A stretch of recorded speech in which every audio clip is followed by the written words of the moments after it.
السلام علیکم ورحمۃ اللہ وبرکاتہ۔ سورۃ الانعام آیت نمبر 42 اور 43 کی تلاوت کر رہی ہوں۔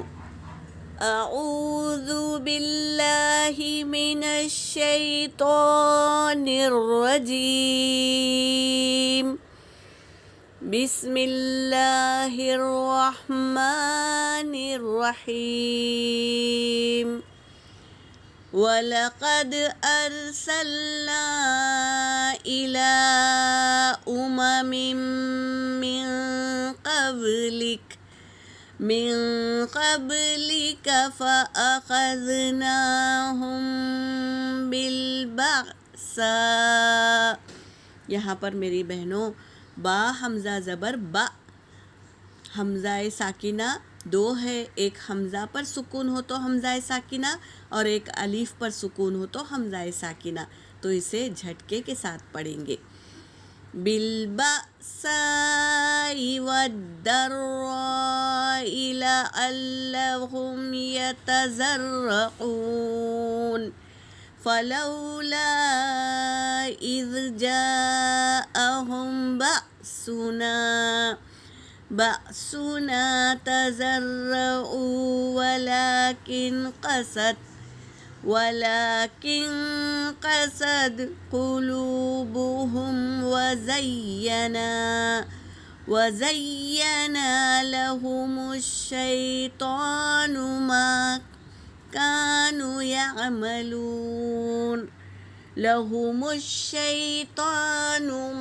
كانوا يعملون صدق اللہ العلی العظیم۔ ترجمہ کر رہی ہوں۔ وَلَقَدْ اور تحقیق کے، ارسلنا ہم نے بھیجا، اِلیٰ امم امتوں کی طرف، من قبل کا آپ سے پہلے بھی کئی رسول بھیجے امتوں پر۔ ہر بستی میں اللہ نے رسول بھیجا، کوئی ایسی بستی نہیں ہے جس میں اللہ نے رسول نہ بھیجا ہو، تو ہر امت پر ایک رسول بھیجا، کئی رسول اللہ نے بھیجے آپ سے پہلے۔ فَأَخَذْنَاهُمْ پھر ہم نے پکڑا انہیں، بِالْبَأْسَاءِ وَالضَّرَّاءِ کیا ہے؟ گناہ میں اور تکلیف میں، لَعَلَّهُمْ تاکہ وہ یتضرعون عاجزی اختیار کرے۔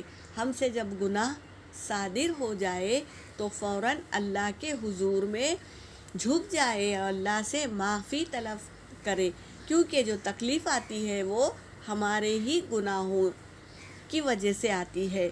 تو حدیث پاک کا مفہوم ہے نا، آپ صلی اللہ علیہ وسلم نے ارشاد فرمایا، جب تم سے کوئی گناہ صادر ہو جائے تو فوراً نیکی کر لو، تاکہ نیکی کے بدلے میں تمہارے گناہ دھل جائے۔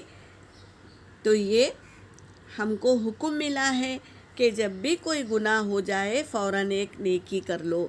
فلولا پھر کیوں نہیں، اذ جاءہم جب آیا ان کے پاس، بأسنا ہمارا عذاب، تضرعوا کیوں وہ عاجزی نہیں کی، ولیکن اور لیکن، قست قلوبہم سخت ہو گئے، قلوبہم ان کے دل، وزینا اور مزین کر دیا، لہم الشیطان شیطان نے انہیں مزین کر دیا، ما کانوا جو وہ تھے، یعملون جو عمل کر رہے تھے نا، وہ شیطان نے دھوکے میں ڈال دیا انہیں۔